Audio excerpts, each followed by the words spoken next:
बोली बोली रे कोयलिया हर हर महादेव। बोली बोली रे कोयलिया हर हर महादेव।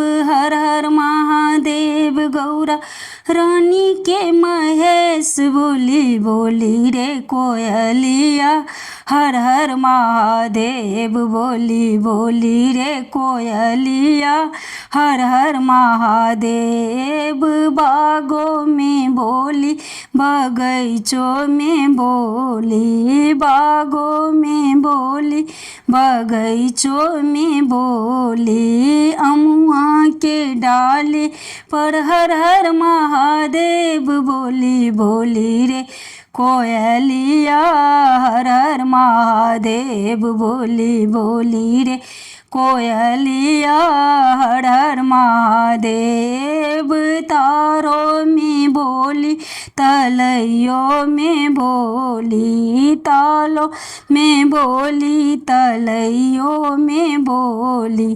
गंगा की लहरों पे हर हर महादेव। बोली बोली रे कोयलिया हर हर महादेव। बोली बोली रे कोयलिया हर हर महादेव। महलों में बोली दू महलों में बोली, महलों में बोली दू महलों में बोली।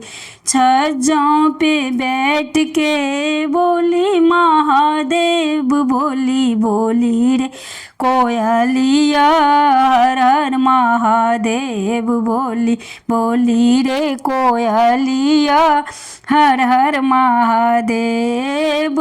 हरिद्वार में बोली काशी में बोली, हरिद्वार में बोली काशी में बोली। कैलाश पर्वत पर हर हर महादेव। बोली बोली रे कोयलिया हर हर महादेव। बोली बोली रे कोयलिया हर हर महादेव। मंदिर में बोली शिवालय में बोली, मंदिर में बोली शिवालय में बोली।